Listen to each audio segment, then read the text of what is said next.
Bon, on va peut-être enfin voir le bout de ce fil rouge. Oh que oui. Ouf, ce sera un problème de régler. Ma chère Naël, je sens que tu brûles d'impatience, alors à toi l'honneur. Ah bah pas trop tôt.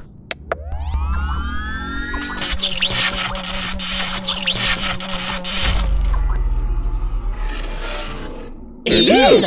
Mais qu'est-ce que je fais là et qui vous êtes, vous? Attends, c'est lui qui nous a attirés jusque-là? Non. Je crois que c'était absolument pas volontaire. Et moi, tu es bien le vrai Émile, celui qui a côtoyé Kainé et les autres. Vous connaissez Kainé? Ok, c'est bien lui. Tu te souviens de ce qui s'est passé après la guerre? Non... Bon, je vais essayer de comprendre ce qui t'est arrivé. En attendant, on s'est un peu cassé les noix à analyser tout l'univers dont tu viens, donc si tu permets, on va s'atteler à la conclusion. Ah, vous avez besoin d'aide? Sers-nous de spectateurs, ça sera déjà très bien. We're close. There should be an oasis Bonsoir à tous et bienvenue à bord de l'Universalis pour ce dernier épisode dédié à la saga de Drakengard et de Nier. Deux séries en une, plus jamais. Parce que je peux vous garantir que la licence étant particulièrement verbeuse, ça a pas été une mince affaire de tout démêler. Surtout quand on sait qui était aux commandes à la base. Taro Yoko. Mais pourquoi il a mon visage, le monsieur? C'est un fan.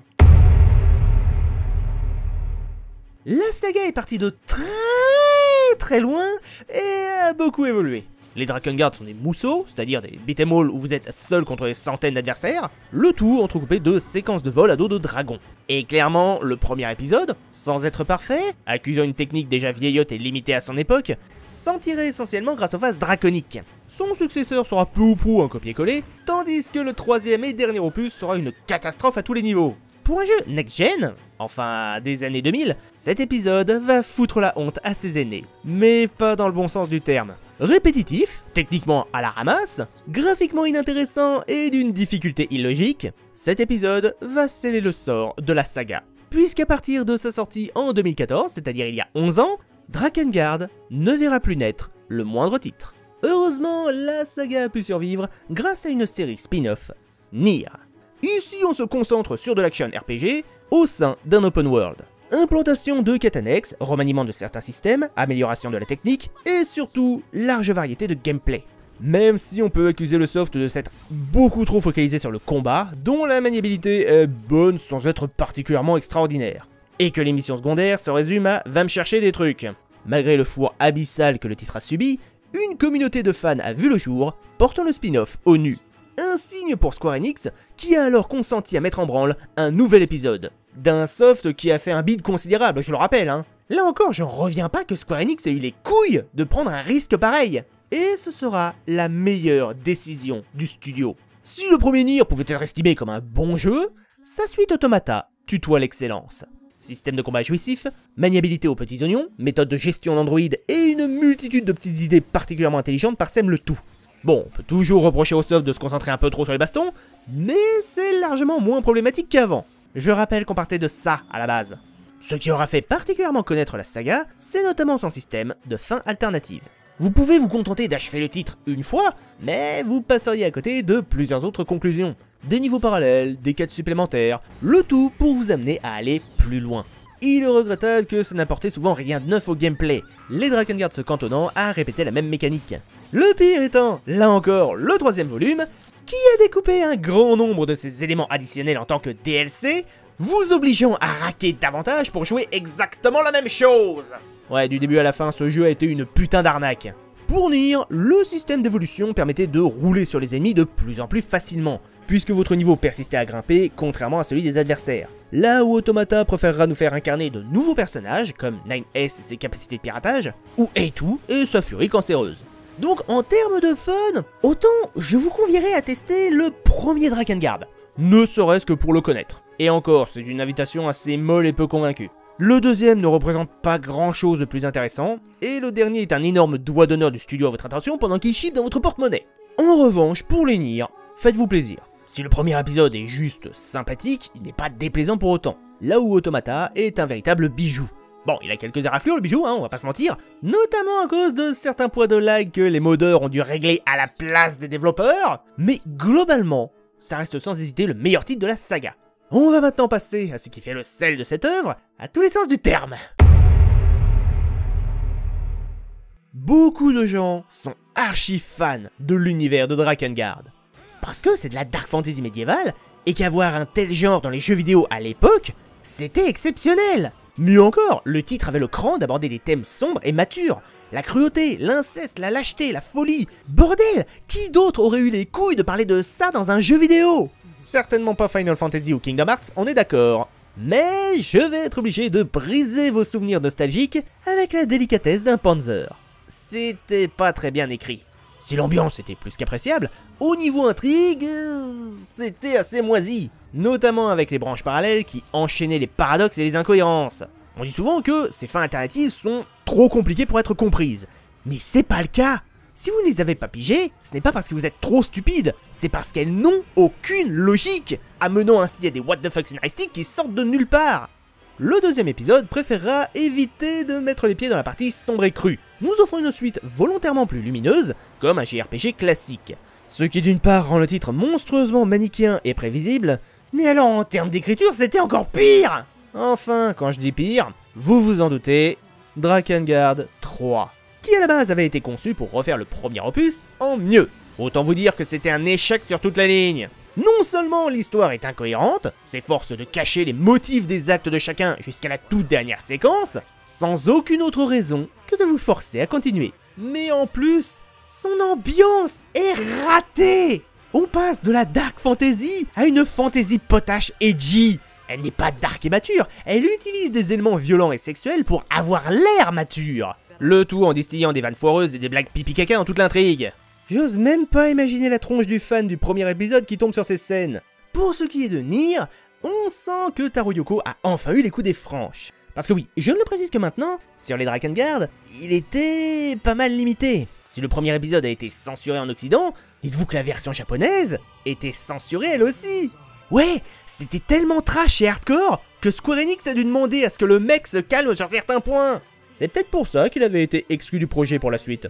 Quant au troisième, c'est limite si on ne l'a pas fait venir uniquement pour avoir son nom sur la jaquette, vu que la majorité des éléments clés étaient déjà validés à son arrivée et qu'il ne pouvait plus les modifier. Mais pour Nier, la donne n'est plus la même. Et un truc que Yoko voulait impérativement mettre en place, c'était une multiplicité de points de vue, visible à mesure que vous recommencez le jeu, dévoilant des aspects moins héroïques et plus crasseux au fil des tentatives. Et pour le spin-off, les incohérences sont beaucoup moins nombreuses, excepté pour la dernière fin. Et le bonhomme a continué à améliorer son écriture au fil des projets, amenant à un Nier Automata, certes pas parfait à tous les niveaux, j'en conviens, mais clairement la meilleure plume de Yoko jusqu'à présent. Alors là, je pense qu'il y en a un paquet qui l'attendait cette partie-là. Parce que dans mes différentes vidéos, je rétorque systématiquement la même chose. J'analyse les jeux, pas l'univers étendu. Et ça en a fait chier pas mal. Parce que littéralement, si tu veux avoir des explications cohérentes à certains points de la saga, tu es obligé d'étudier les œuvres extérieures pour y comprendre quelque chose. Alors quel est le problème, allez-vous me demander? Mais c'est que l'univers étendu, il est gargantuesque! Il y a des mangas, une quantité faramineuse de nouvelles, un animé, des dramas CD, j'ai aucune idée de ce que c'est. Il y a même une putain de comédie musicale! Vous voulez comprendre l'univers? Eh bien dans ce cas, vous devrez tout vous taper, y compris les œuvres jamais sorties en France. Ou bien acheter ce magnifique World Guide à 20 €. Vous vous foutez de ma gueule! Je peux parfaitement comprendre qu'un soft soit cryptique et incite les joueurs à faire leurs propres recherches et envisager des théories. C'est le cas pour les Souls. Sauf que si là ça fonctionne, c'est parce que la compréhension de l'univers est littéralement laissée aux joueurs. Vous pouvez vous intéresser aux informations rassemblées par les autres, mais pour ce que j'en sais, il n'y a aucun guide officiel. Sauf que pour Drakengard et Nier, si. Il y a une, et une seule vérité, une unique explication. Vous n'avez pas à envisager des théories. Si vous voulez des réponses, suivez la Bible prévue pour, et arrêtez de vous poser des questions. Sauf que si des solutions sont déjà écrites, pourquoi ne pas les avoir mises dans les jeux? Parce que je soupçonne Taro Yoko de ne pas chercher la cohérence. Son truc à lui, c'est surtout de partir dans des délires qui lui plaisent. Alors rien de mal à ça, bien sûr. Il ne réfléchit pas à la continuité ou aux contradictions, il fait juste ce qui le passionne. Et si c'est imparfait, alors c'est encore mieux. Et ça, je l'ai déduit parce que le gars était pas à l'aise en voyant que toutes les étoiles s'alignaient pour Automata. Sans déconner, quand vous lisez certaines de ses interviews, notamment dans le manga Destinée Écarlate, soit il sait pas répondre, soit il a oublié, soit c'est limite s'il invente pas ses infos sur le pouce. On parle d'un type qui juge le background de ses titres comme pas important. Quand on lui demande pourquoi il s'est contenté de la carte de l'Europe à l'envers pour créer le monde de Drakengard, au lieu de concevoir une map vraiment fantaisiste, il rétorque « parce que ça me saoulait ». Et après on vient critiquer certains auteurs parce qu'ils ne détaillent pas tous les éléments anodins de leur univers. Ceci dit, il faut l'admettre, Taro Yoko est un troll. Il est très possible qu'il balance ce genre de réponse uniquement par plaisir d'emmerder le monde. Ce qui collerait plutôt bien avec la personnalité du bonhomme. Mais mon gros problème avec cet univers étendu, c'est qu'au mieux, c'est juste une chronologie alternative. Comme ça a été le cas avec l'anime de Nier Automata, où plusieurs protagonistes ont été modifiés, certaines choses ne se déroulent pas de la même manière que dans le jeu, donc on peut pas vraiment s'appuyer dessus pour justifier quoi que ce soit. Et au pire, il est complètement incohérent. Et là, si vous voulez éviter tout spoil, je vais vous inviter à vous rendre au timecode suivant, histoire que je détaille un peu plus ces ennuis. En étudiant Automata, je critiquais que les buildings soient encore debout après 10 000 ans. Ce qui est pas giga crédible, mais bon. Les scénaristes ont peut-être juste pas fait gaffe, on peut pas avoir toutes les connaissances du monde non plus. Sauf que dans l'animé, on affirme que les immeubles de la cité sont régulièrement reconstruits. Alors d'une part, pourquoi? Et ensuite, on demande systématiquement aux androïdes et aux Yora d'économiser leur énergie. Vous trouvez pas que rebâtir en boucle des villes entières, c'est un énorme gaspillage de ressources? Mais je crois qu'un des points qui m'a viscéralement énervé, c'est l'œil rouge. Pour rappel, on a compris que les archanges pouvaient forcer les humains à se convertir à leur ordre, ce qui leur donnait les yeux rouges et les intégrait plus ou moins à une sorte d'intelligence collective. C'était simple, c'était logique, ok. Puis est venu le manga Destinée Écarlate, se déroulant 3 ans avant Drakengard premier du nom. On y apprend qu'en réalité, l'œil rouge est une maladie. Une maladie qui peut toucher absolument n'importe qui, on n'a aucune idée de comment elle se transmet, si ce n'est qu'elle se déclenche partout où passe Frère One. Si vous êtes contaminé, vous êtes totalement normal, du moins jusqu'à une crise de terreur ou de colère. Alors qu'à un moment, t'as une infectée qui s'est faite violer et menacée, mais c'était visiblement pas suffisant pour la transformer. Lorsque la crise se produit, tes yeux deviennent rouges et tu te transformes littéralement en infecté de Crost. Hyper violent, obsédé par le carnage et la mutilation, putain y en a même qui vont s'auto-démembrer parce qu'ils trouvent pas de victimes. Et je parle pas de la logique de contagion, y en a pas. Genre, Keim et Furier sont pratiquement les seuls à rester sains alors que tout le château a été contaminé. Bah oui, parce que sinon, il peut pas y avoir de Drakengard 1. Ceci dit, le manga est clairement pensé pour être de la propagande pour Drakengard 3. Je vous lis le passage en question. Les avis positifs du test sont sortis, et on sait déjà que le jeu est maniable, et que les phases d'attaque à dos de dragon sont amusantes. Le soft s'est fait défoncer par toutes les critiques. Il n'est pas plus maniable qu'un autre, et les phases draconiques sont les pires de la licence. Ou alors, nous avons le cas de Nier Réincarnation, le dernier opus de la saga de Nier. Ah, parce qu'il y en avait encore un? Ah, pourquoi tu l'as pas testé? Pour 2 raisons. La première, c'est que cet épisode n'est sorti en 2021 que sur iOS et Android. Et vous m'excuserez, mais moi, les jeux sur portable, c'est niet. Et en plus, il a été définitivement fermé en avril 2024. Donc si par hasard vous aviez envie de le tester, c'est mort. Alors, de quoi est-ce que ça parlait exactement? Je ne pourrais malheureusement pas vous le dire. Le problème étant que le titre n'a même pas l'air parfaitement canon, et semblait partir dans un délire fantasmagorique à base de rêves, de cauchemars et d'univers temporels à part, vu qu'il pouvait faire intervenir des Yora, mais également Kaine ou Zero. Vu le bordel que ça a été d'analyser la saga principale, s'il avait fallu que je m'occupe de celui-là en plus, j'aurais pété un câble.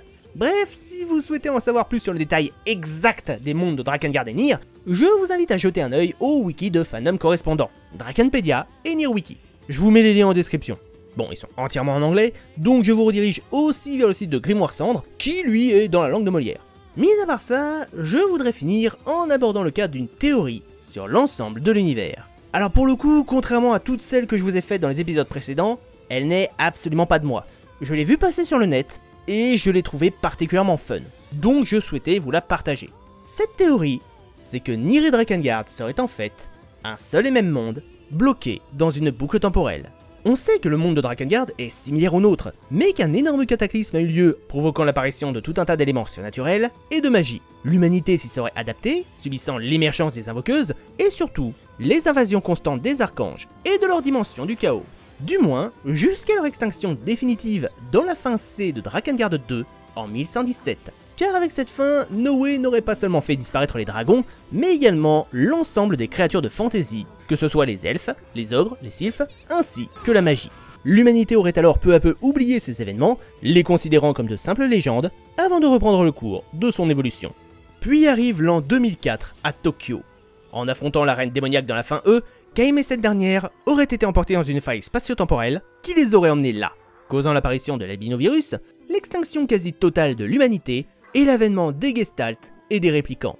One eternity later. Plusieurs milliers d'années après, androïdes et Yora seraient les ultimes vestiges de notre espèce, et auraient finalement vaincu les machines, ou les formes de vie mécanique se seraient exilées d'elles-mêmes, selon la conclusion que vous préférez.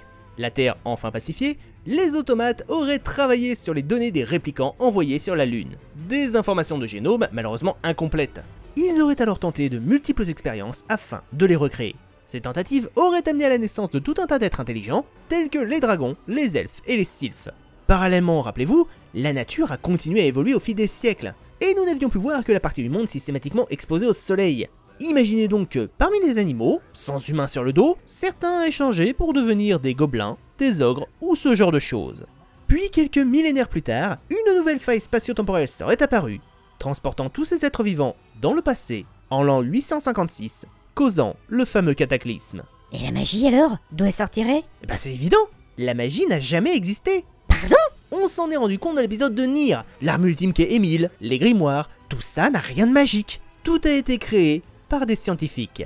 Mais comme le disaient certains PNJ, la technologie des humains était si avancée qu'ils ne sont aujourd'hui plus capables de la comprendre. C'est pour cette raison que quand vous affrontez Émile dans Nier Automata... Mais j'ai affronté personne. Pardon, quand vous affrontez les clones d'Émile, le pote vous prévient que vous avez affaire à de la sorcellerie. Parce que la science des réplicants a évolué dans une toute autre direction et que celle composant Émile n'est pas à leur portée. Pas plus qu'elle ne l'était pour les réplicants qui la voyaient ainsi.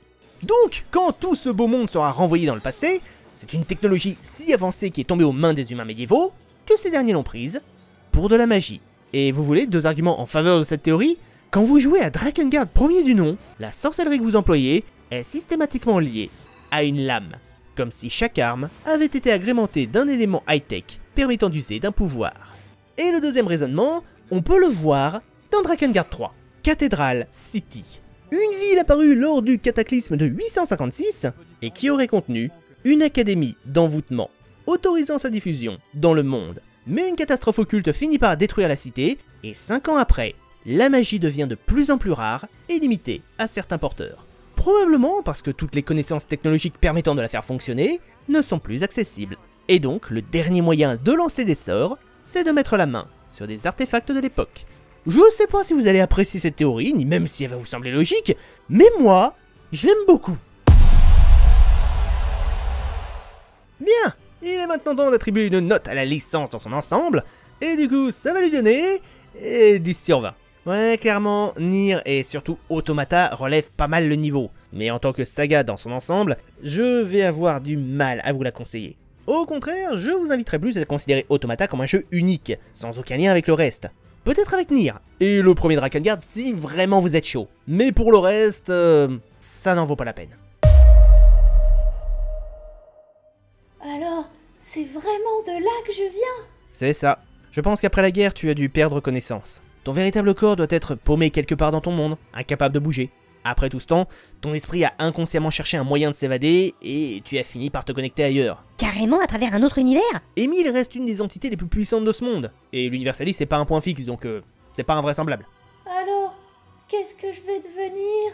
Tant que ce corps d'accueil reste ici, tu devrais pouvoir le contrôler à ta guise. Il est pas aussi efficace que le tien, mais ça devrait suffire pour l'aider à le retrouver. Ça veut dire que vous me le laissez? Yegor en avait plus utilité de toute façon. Oh, vous êtes vraiment gentil. Merci beaucoup. T'es sûr que c'est une bonne idée? Bah pourquoi ça? Il a essayé de nous découper en tranches, je te rappelle. Oui, mais il était pas vraiment conscient de ce qu'il faisait. Il agissait à l'instinct. Dès qu'il s'est vraiment réveillé, il n'a plus montré la moindre hostilité. Ok, mais imagine que la théorie de la boucle temporelle soit valide. Et si elle avait eu lieu parce qu'on avait permis à Émile de retrouver son corps? Ou alors peut-être que notre intervention va empêcher que ça se produise. Ou peut-être que l'hypothèse du retour dans le passé est complètement fausse et qu'on agisse ou pas ne changera strictement rien. Quoi qu'il en soit, s'il était resté en cet état, Émile aurait continué à interférer avec l'Universalis.